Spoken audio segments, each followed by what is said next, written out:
नमस्कार, अभिनंदन और आप सभी का स्वागत है फिर से एक नए लेक्चर पर।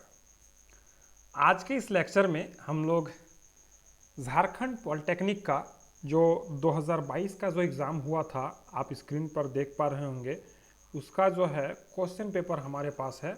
और इस क्वेश्चन पेपर का जो है कुछ पार्ट हम लोग अभी तक सॉल्व कर चुके हैं।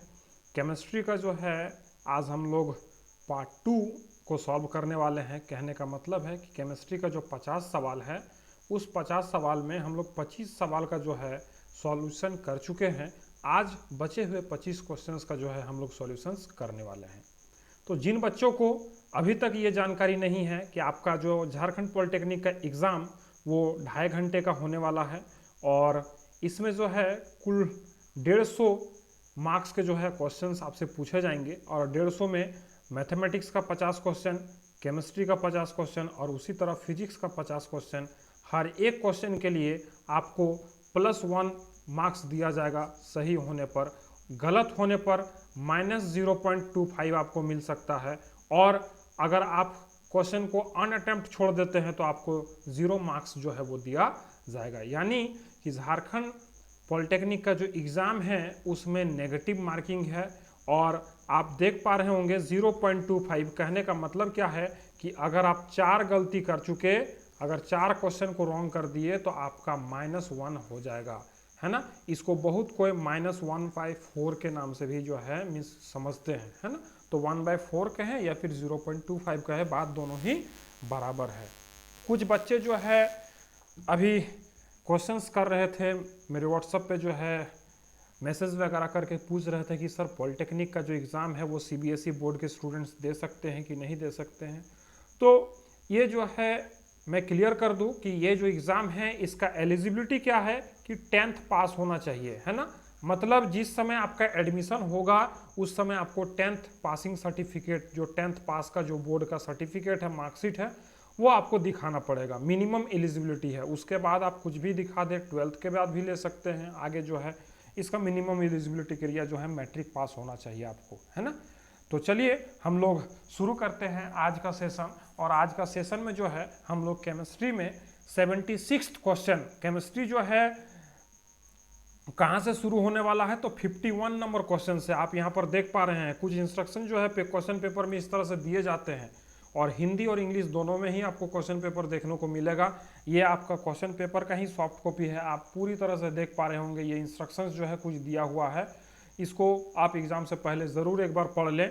और आप देख पा रहे हैं कि मैथमेटिक्स जो है सेक्शन 1 में रहेगा 1 से 50 क्वेश्चन तक, 51 से 100 क्वेश्चन तक जो है केमिस्ट्री रहेगा और 101 से लेकर 150 तक फिजिक्स रहने वाला है।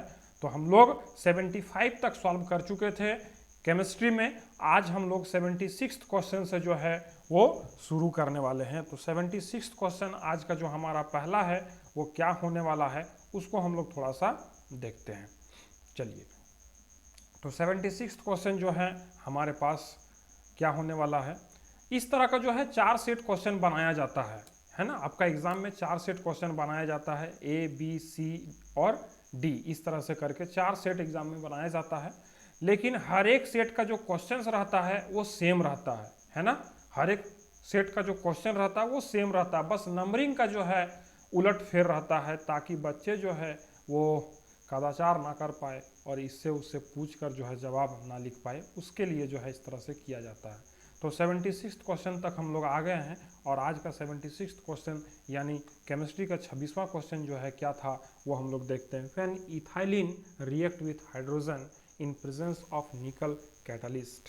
जब इथाइलिन जो है वो रिएक्ट करेगा किसके साथ, हाइड्रोजन के साथ, इन द प्रेजेंस ऑफ निकल कैटालिस्ट, तो वो क्या बनाएगा। जब इथाइलिन निकेल की उपस्थिति में हाइड्रोजन से प्रतिक्रिया करता है तो वो क्या बनाएगा, वो इथेन गैस का जो है फॉर्मेशन करेगा, वो इथेन गैस जो है वो निकालेगा, है कि नहीं।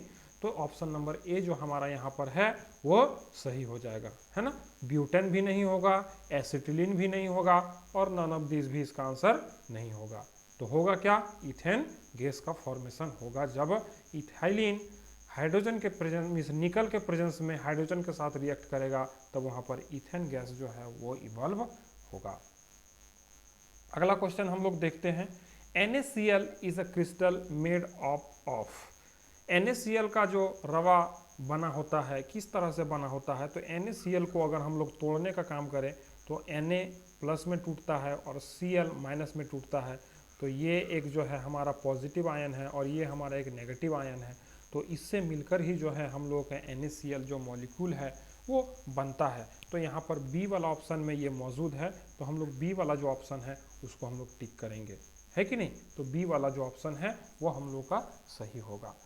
जो भी बच्चे अदर स्टेट के हैं और अगर ऐसा सोच रहे हैं कि झारखंड पॉलिटेक्निक का ये क्वेश्चन पेपर हमारे लिए लाभदायक नहीं होगा, हमारे लिए बेनिफिशियल नहीं होगा, तो ऐसा बिल्कुल नहीं है। क्यों?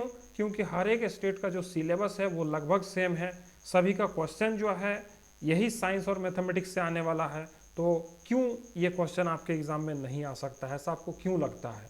क्या ये चैप्टर आपके सिलेबस में नहीं है? क्या ये जो सब्जेक्ट है वो आपके सिलेबस में नहीं है? तो है, बिल्कुल है। तो इसीलिए ये क्वेश्चन आपके एग्जाम में भी आ सकते हैं, इसीलिए आप प्रैक्टिस कर सकते हैं। ये सब क्वेश्चंस का भी आपको प्रैक्टिस करना चाहिए, है कि नहीं।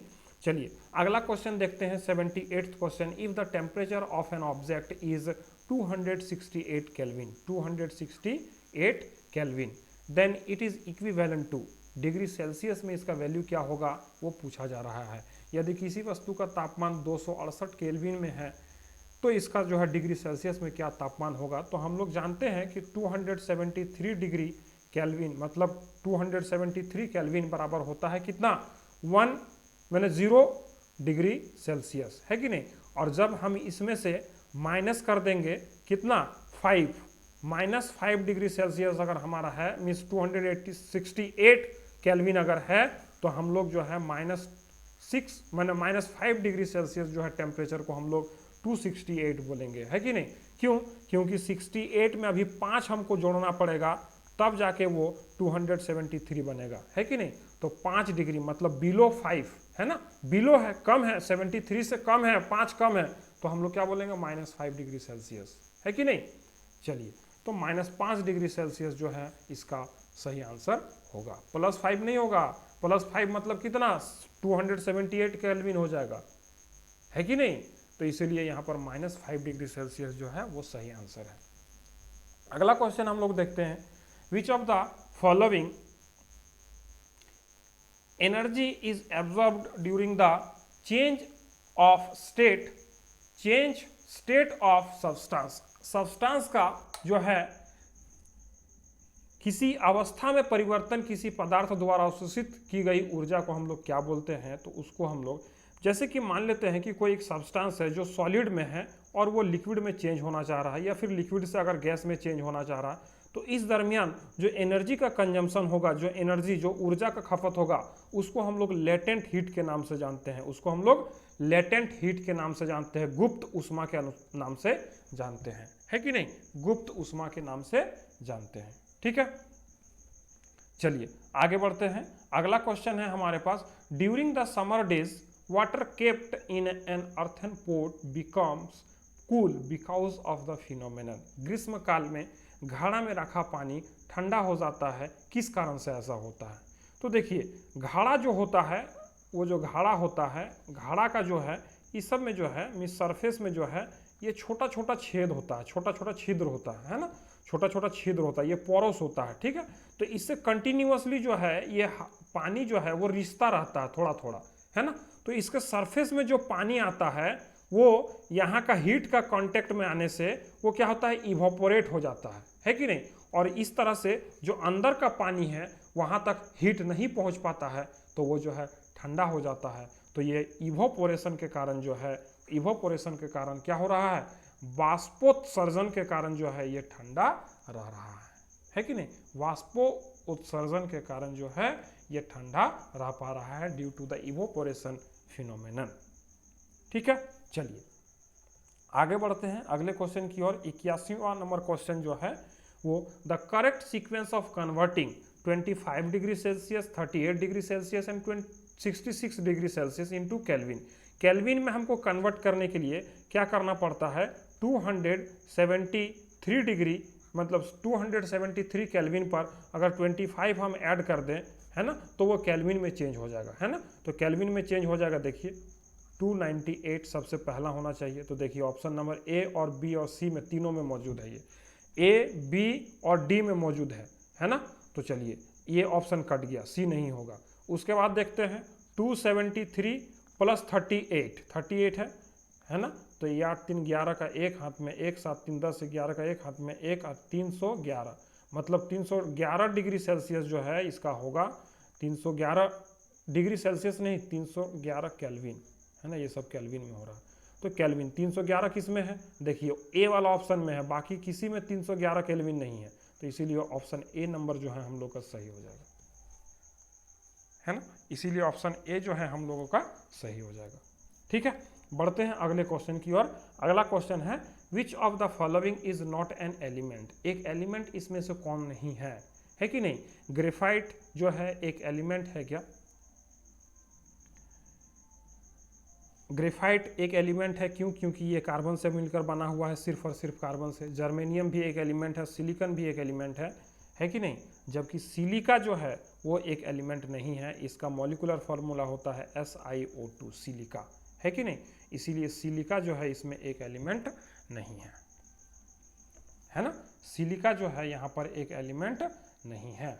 ठीक है, इसका जो मॉलिक्यूलर फार्मूला है उसको हम लोग यहाँ पर लिख दिए हैं SiO2, इसीलिए जो है सिलिका जो है वो एक एलिमेंट यहाँ पर नहीं है।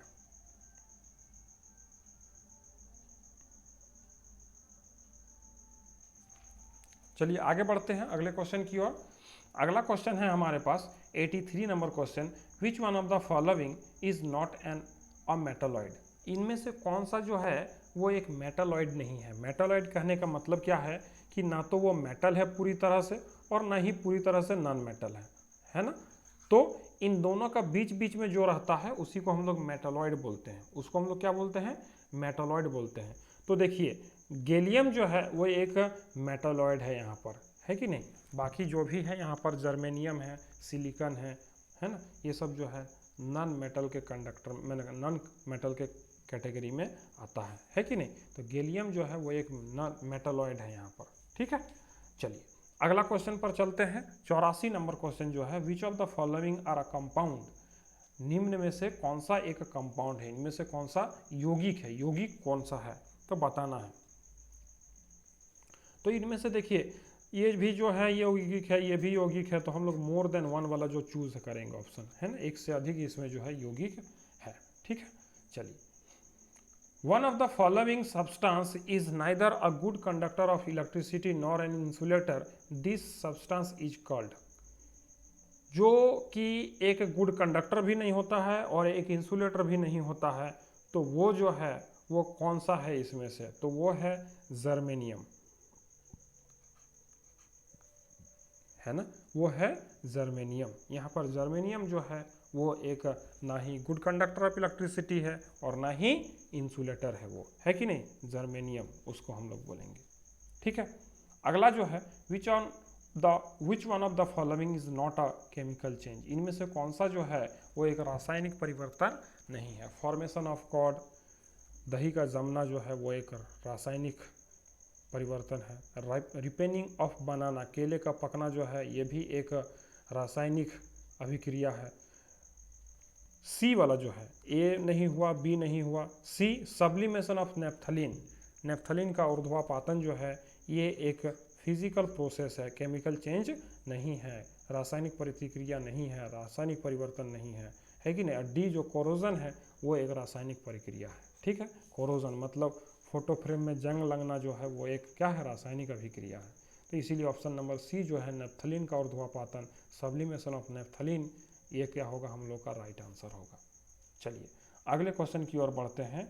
Which of the following can be called as suspension. Suspension कहने का मतलब क्या है कि जिसमें हम लोग कुछ घोलने का काम करते हैं, है ना, कुछ घोलने का काम करते हैं। जैसे क्रीम वगैरह जो बनाया जाता है हम लोगों का, तो वो है milk of magnesia, milk of magnesia. इसमें जो है हम लोग बहुत सारा एलिमेंट वगैरह मिला के जो है ऑइंटमेंट बनाने का काम करते हैं। क्रीम, फेयर एंड लवली, है ना, फेयर एंड हैंडसम, इस तरह का जो क्रीम बनाया जाता है वो सब जो है ये सस्पेंशन का जो है यूज करके बनाया जाता है। ठीक है, चलिए अगला क्वेश्चन है 88th question, one of the following represent the solution of solid in a solid.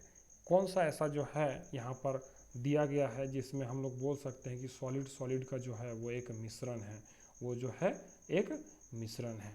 तो देखिए बोरोन तो एक एलिमेंट है कि नहीं, तो ये होगा नहीं। बेरिलियम ये भी एक एलिमेंट है, ये भी मिश्रण नहीं है। ब्रेड तो जो है हम लोग का रोटी है, वो जो है मिश्रण नहीं हो सकता। ब्रास जो है वो एक सॉलिड का मिश्रण है। ब्रास जो है वो एक सॉलिड का मिश्रण है। ब्रास जो है वो एक एलॉय है जिसमें जो है क्या किया जाता है कि ब्रॉन्ज को जो है, ये ब्रास को जो है, इसमें जो है ब्रॉन्ज और सिल्वर जो है, ब्रॉन्ज और सिल्वर जो है मिलाकर इसको जो है बनाया जाता है। और ये एक एलॉय है। क्या है? एलॉय है ना, एलॉय है ये। ठीक है, एलॉय मतलब जो है पीतल जो है वो मिश्र धातु के कैटेगरी में आता है, तो इसीलिए इसको हम लोग क्या बोल रहे हैं? सॉलिड का मिश्रण बोल रहे हैं। चलिए अगला क्वेश्चन में चलते हैं हम लोग। 89th क्वेश्चन जो है, which of the following represent the solubility of sugar in water at 25 degree Celsius. 25 degree Celsius में जो है चीनी का जो घुलना है, कितना ग्राम चीनी उसमें घुल सकता है, अधिकतम जो घुल सकता है उसका जो माप है वो क्या हो सकता है, वो बताना है कि नहीं। तो 204 ग्राम जो चीनी है वो 25 डिग्री सेल्सियस में घुल सकता है। 204 ग्राम चीनी जो है वो 1 किलोग्राम का जो पानी है उसमें 25 डिग्री का सेल्सियस अगर तापमान है उसका, तो उसमें उतना जो है वो घुल सकता है। ठीक है, 204 ग्राम का चीनी जो है उसमें घुल सकता है। ठीक है, टेम्परेचर बढ़ाएंगे तो उसमें जो है घुलने का क्षमता बढ़ेगा, लेकिन 25 डिग्री सेल्सियस का बात किया गया है, उतना ही टेम्परेचर में कितना घुलेगा वो बात किया गया है। Which of the following are physical change. इनमें से कौन सा जो है वो फिजिकल चेंज है, भौतिक परिवर्तन है? Melting of iron metal, rusting of iron metal, bending of iron metal, more than one. तो देखिए जो मेल्टिंग है और जो बेंडिंग है ये दोनों ही जो है वो फिजिकल चेंज है कि नहीं, दोनों ही फिजिकल चेंज है, इसीलिए हम लोग मोर देन वन का जो है ऑप्शन को चूज करेंगे। ठीक है, मोर देन वन। लोहा का पिघलना और लोहा के छड़ को जो है मोड़ने का जो काम है, दोनों को हम लोग भौतिक परिवर्तन के नाम से जानेंगे, इसीलिए इसमें एक से अधिक वाला जो ऑप्शन है उसको हम लोग चूज करेंगे। अब देखिए, the law of conservation of mass was given by.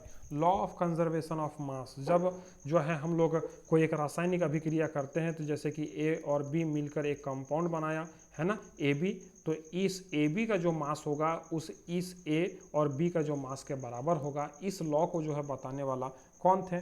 इस लॉ को बताने वाला लोवेसियर थे, है ना। लोवेसियर नाम का जो साइंटिस्ट है उनको द्वारा जो है ये लॉ को दिया गया था, है कि नहीं।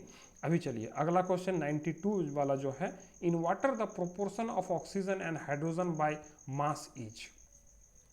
हाइड्रोजन और ऑक्सीजन का जो प्रोपोर्शन है वो पूछा जा रहा है। तो हाइड्रोजन का एटॉमिक नंबर 1 है और उसका एटॉमिक मास जो है 1 है, तो 1 × 2 अगर करें तो ये 2 हो गया उसका मॉलिक्यूलर मास। और 16 जो है ऑक्सीजन का एटॉमिक मास है, इसीलिए इसका अगर एटॉमिक मास हम लोग बोले तो वो 16 हो जाएगा, है कि नहीं।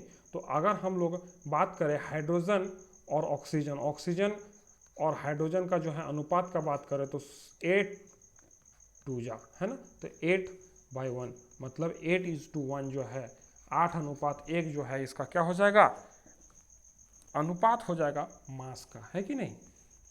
मास का जो है अनुपात हो जाएगा हाइड्रोजन और ऑक्सीजन का वाटर में। अभी देखिए अगला question, the ratio of moles of atom in 12 gram of magnesium and 16 gram of sulphur. Magnesium 12 ग्राम और सल्फर जो है वो 16 ग्राम। इन दोनों में जो है मास का जो है वह मोल्स का जो रेशियो है उसको निकालना है। मोल्स का रेशियो जो है निकालना है, नंबर ऑफ मोल्स का जो है वो रेशियो निकालना है हम लोगों को, है ना। तो देखिए बात मैग्नीशियम का अगर मॉलिक्यूलर मास का करें तो उसका मॉलिक्यूलर मास जो होता है वो 24 ग्राम होता है कि नहीं। तो यहाँ पर हम लोगों को 12 ग्राम दिया गया है, तो 12/24 लिख सकते हैं हम लोग, है कि नहीं। उसी तरह अगर बात करें हम लोग सल्फर का, तो सल्फर का जो मॉलिक्यूलर मास होता है, वो होता है 32 ग्राम। यहाँ पर दिया कितना गया है 16 ग्राम, तो 16/32 है कि नहीं। तो ये 16 दूने 32 है ना, और ये 12 दूने 24 है ना, तो ये 1/2 और ये इंटू 2/1 है कि नहीं। तो ये 1:1 का रेशियो आ जाएगा, है कि नहीं।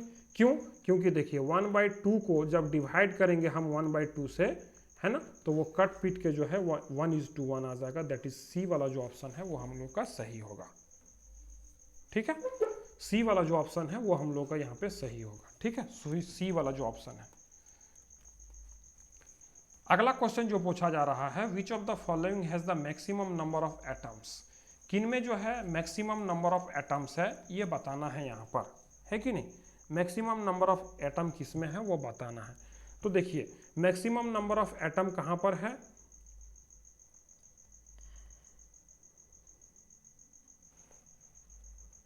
इनमें से किसकी परमाणु संख्या की महत्तम है। Which of the following has the maximum number of atoms, तो मैक्सिमम नंबर ऑफ एटम्स किस में होगा बताइए।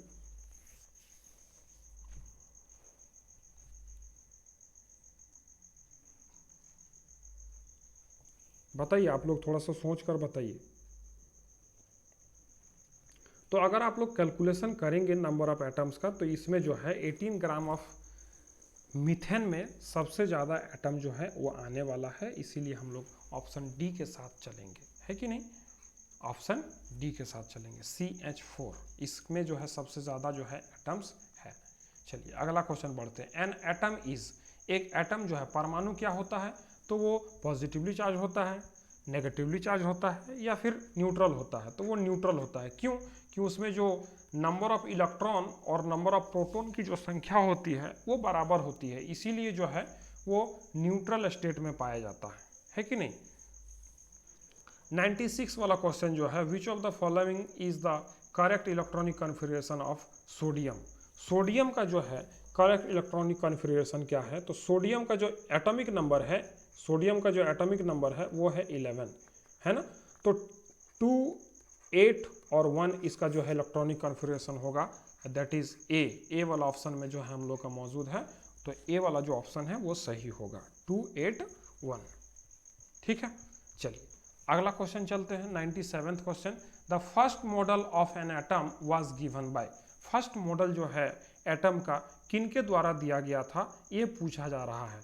तो मॉडल का जो परमाणु का प्रथम मॉडल किनके द्वारा दिया गया था, तो जे थॉमसन के द्वारा दिया गया था, जिन्होंने बताया था कि एक पॉजिटिवली चार्ज जो है गोले में जो नेगेटिव चार्ज है वो क्या है, इम्बेडेड है, कहीं कहीं पर जो है वो क्या है, मतलब धंसा हुआ है, वो जो है अटका हुआ है, ऐसा टाइप का वो बोले थे। मतलब एक तरबूज के भांति जो है वो बताए थे कि तरबूज का जो लाल वाला पार्ट है उसमें अगर उसको हम लोग पॉजिटिवली चार्ज बोल दें तो उसका जो बीज सब है वो सब नेगेटिव चार्ज पार्टिकल्स है उसमें, है कि नहीं। इस तरह का वो कॉन्सेप्ट दिए थे। 98th क्वेश्चन जो है, electron was discovered by. Electron जो है किनके द्वारा डिस्कवर किया गया था, तो ये कॉन्सेप्ट जो है आप लोग बताइए इसका आंसर। इलेक्ट्रॉन जो है डिस्कवरी करने में किनका हाथ था, जे थॉमसन का। जे थॉमसन ने जो है इलेक्ट्रॉन का डिस्कवरी किया, कब किया, 1897 में। 1897 ईस्वी में जो है जे थॉमसन ने इलेक्ट्रॉन का जो है वो डिस्कवरी किया, है कि नहीं। 99th question, element having same atomic number but different mass number is known as. Atomic number same है और जो है मास नंबर अगर डिफरेंट है तो उसको जो है हम लोग आइसोटोप्स के नाम से जानते हैं, उसको हम लोग आइसोटोप बोलते हैं, है ना, उसको हम लोग क्या बोलते हैं, आइसोटोप बोलते हैं। उसके बाद 100th क्वेश्चन जो है, जो कि आज का सेशन का जो है अंतिम क्वेश्चन है, और इसके साथ हम लोग केमिस्ट्री का जो है 2022 का जो क्वेश्चन पेपर है उसका केमिस्ट्री वाला पार्ट यहाँ पर खत्म हो जाएगा। तो देखिए बोल रहा है कि the atomic number of 4 element A, B, C and D are 12, 13, 15 and 3 respectively. The element which cannot form a cation is. Cation कौन नहीं बना सकता है, तो जिसका जो है बाह्यतम कक्ष में 2 या फिर 8 इलेक्ट्रॉन है, तो वो जो है कैटायन का फॉर्मेशन नहीं कर सकता है। तो देखिए 12 है जिसका एटॉमिक नंबर, उसको हम लोग लिख सकते हैं 2 8 2। 13 जिसका एटॉमिक नंबर है उसको हम लोग लिख सकते हैं 2 8 3, है कि नहीं। उसी तरह जो जिसका 15 है उसका हम लोग लिख सकते हैं 2 8 और कितना बच गया 5, है कि नहीं। और जिसका 3 है उसको हम लोग लिख सकते हैं 2 और 1, है कि नहीं। तो इसमें से हम लोग कौन सा जो एलिमेंट है वो जो है फॉर्म करेगा कैटायन का, है कि नहीं। कैटायन का जो फॉर्मेशन है वो कौन करेगा।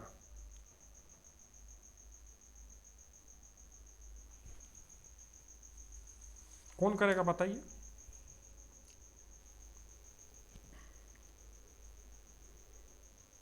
कैटायन का मतलब क्या है कि एक इलेक्ट्रॉन को वो लेगा, है ना, मीन्स मतलब वो 5 माइनस चार्ज हो जाएगा। तो देखिए यहाँ पर जो है अगर ये सी वाला जो एलिमेंट है वो एक इलेक्ट्रॉन को यहाँ ले लेता है तो ये जो है 6 इलेक्ट्रॉन इसके पास हो जाएगा, है कि नहीं। अगर इसका हम लोग इलेक्ट्रॉनिक कॉन्फ़िगरेशन देखने का काम करें, अगर हम लोग इलेक्ट्रॉनिक कॉन्फ़िगरेशन देखने का काम करें तो हम लोग जो है यहाँ पर देखेंगे कि C will not form a cation, it will form an anion as it will gain electron, है कि नहीं। एक इलेक्ट्रॉन जो है वो ये गेन करेगा, इसके लिए जो है ये कैटायन का फॉर्मेशन नहीं कर सकता है, ये एक एनायन बनेगा, है कि नहीं। ये एक एनायन बनेगा, है कि नहीं। एक इलेक्ट्रॉन को गेन करके वो क्या बनेगा, वो जो है एनायन बनेगा। बाकी ये सब देखो, ये सब जो है यहाँ पर लूज कर सकता है, ये भी लूज कर सकता है और ये भी लूज कर सकता है। मतलब लूज करने के बाद जो है वो प्लस चार्ज ले लेगा और इसी को हम लोग कैटायन बोलते हैं, है कि नहीं। और जो ये वाला एलिमेंट है, सी वाला जो एलिमेंट है वो एक एनायन बन सकता है, कैटायन नहीं बन सकता है। क्यों? क्योंकि ये जो है इसके पास 5 इलेक्ट्रॉन है तो ये इलेक्ट्रॉन ले सकता है, छोड़ नहीं सकता। इसीलिए सी वाला जो एलिमेंट है वो यहाँ पे होगा कि वो एक कैटायन जो है एनायन का फॉर्मेशन नहीं, माने कैटायन का फॉर्मेशन नहीं कर सकता है, वो एक एनायन बन सकता है। मतलब इलेक्ट्रॉन को जो है वो लूज नहीं कर सकता है, वो गेन कर सकता है कि नहीं। मतलब उसके अंदर जो है माइनस चार्ज डेवलप हो सकता है, ठीक है। तो इसी के साथ आज का सेशन हम लोग का होता है ख़त्म और मिलते हैं फिर आपसे नेक्स्ट लेक्चर पे। तब तक के लिए गुड बाय, टेक केयर।